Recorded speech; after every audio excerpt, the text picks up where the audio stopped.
Okay, I'm using Adobe Premiere Clip. It only just came out there on the very end of November on the 30th.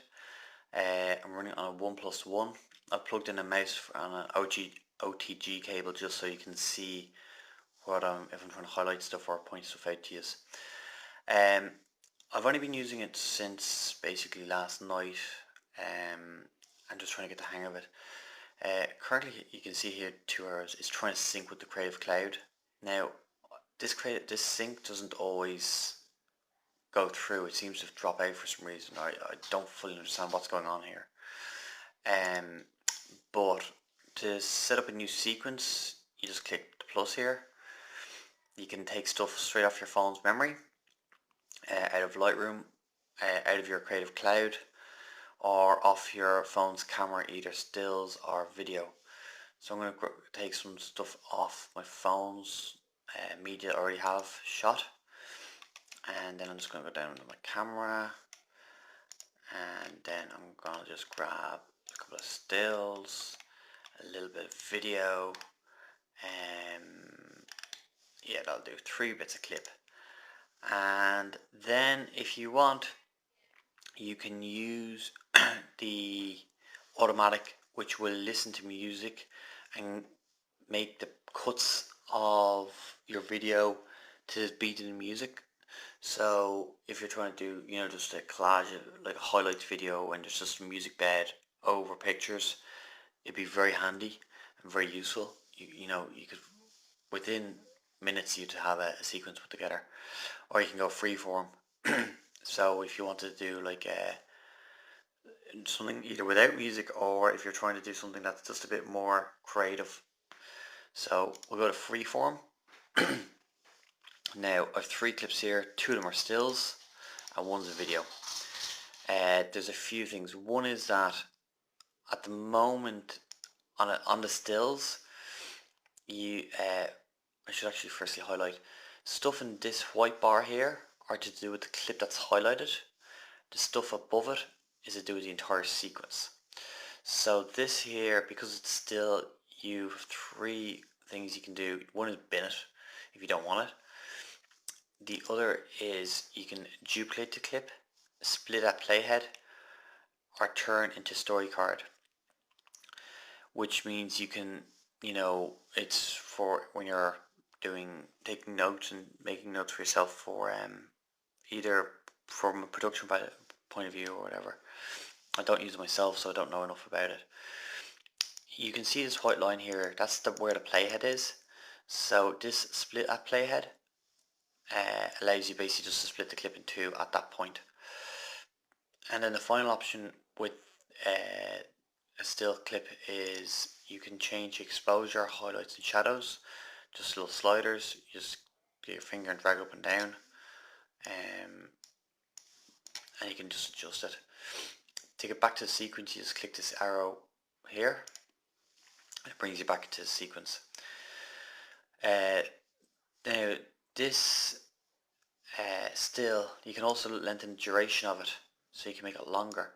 You can see there's a bit of a move there. Premiere has added moves for me, like slow zoom ins, and that's all they do is slow zoom ins. So that can get a bit boring at times. Now, if you want to change that, you go into settings for the entire sequence. This isn't done on an individual level, so it's photo motion. When this is on, clips will zoom in on a photo to give moving slide effect. You can crossfade between clips, fade out to black at the end of the video, fade in from black at the start. These are all things you can decide what you want.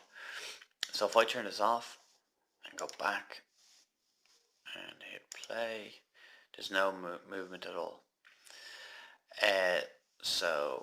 And then, like I said, you can change the duration of each clip by moving the slider. That's the end, that's the start. What would be handy is if I had playhead, say here, it would be handy if I could pull this and it would snap to the playhead, but it doesn't. What it does is it'll push the playhead. So sometimes when you're trying to get a fine edit of where you want something, it's not always the easiest.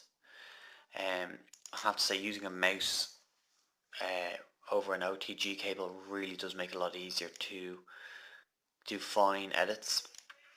But really I think what this is designed for to do is to do a rough edit and send it back to Premiere Pro.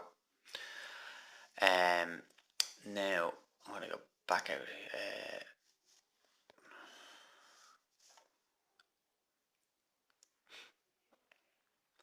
So I'll move on to the video clip for a second. So if I top and tail this video clip real quick, you can see the duration of the clip of this particular clip is 15 seconds now. The duration of the sequence is 25. If I want to change the in and out point, if I want to change the in point but keep the out point respective to the in point, as in keep it the duration still 15 seconds. So I just want to slide along the timeline. I get two fingers and I slide left to right, and it'll allow me to move the in and out points and keep the duration the same, which is very handy. With a video clip, unlike a still for obvious reasons, there is now a fourth icon, so a speaker, and what this lets me do is turn the audio on and off of the clip, change the volume up or down, or put on smart volume.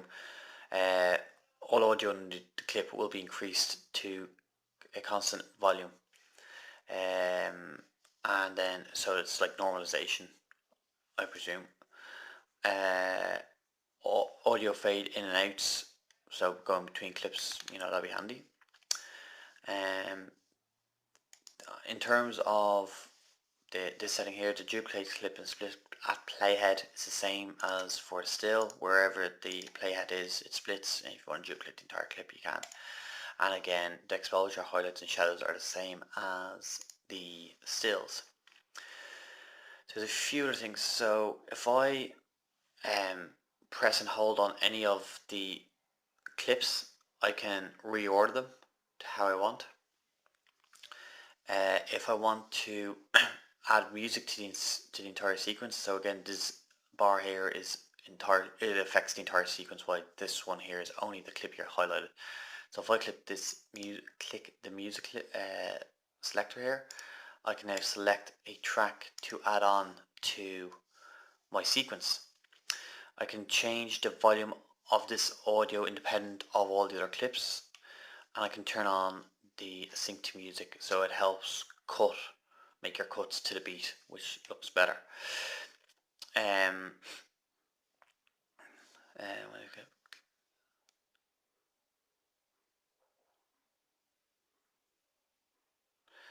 So this is very handy, where you can have it that it will basically auto gain the music down when someone talks, so that if you're going from stills to a video with a bit of dialogue over it, it'll drop the music during the bit of dialogue. Again, you can have fade in and outs, but this auto mix, I'd say, is a very handy tool. You can also change the in point of the music, so where it starts, and then once you're happy with your in point and you're happy with the level of the music, so I can just that's a bit loud, so I'll go bring it down a bit more. Every time I do an adjustment, it stops it. That's that. Now I'll go click back again, it'll bring me back into the sequence. So finally, what else we got? So we've done that. So this here will add a look to your video. So this is across the entire sequence as it was in the top menu bar. So as I said, up here it's the entire sequence. So this here is adding a look to the entire sequence, and let's leave it as default. Then your settings, this is again for the entire sequence, unlike the fade in and outs of the audio and the clips themselves. This is this is for everything in the sequence, not just one individual clip. Then you can do share.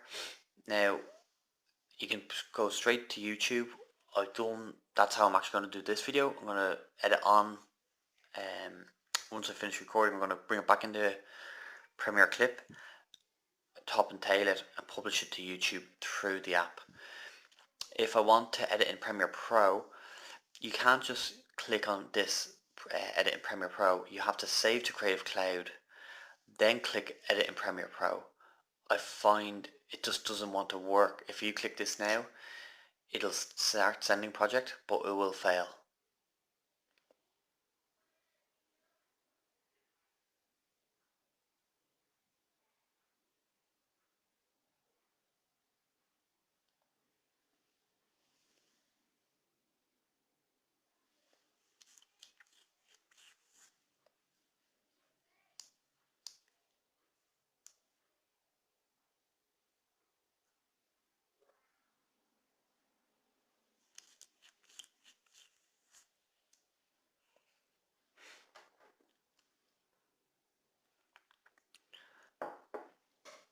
And as you can see, like, it looks like something's gone wrong.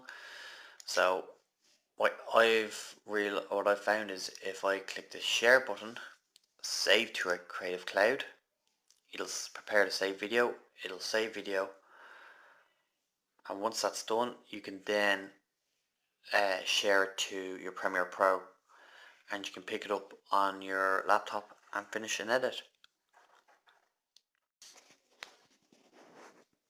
This is not one that seemed to upload. I don't know why. So I'm gonna cancel it. I've done this a few times and it's actually worked perfect. I think Adobe will probably have an update coming out soon for it because there is a few bugs in it. But which is odd. Let's see. I'll try once more. Pairing your video.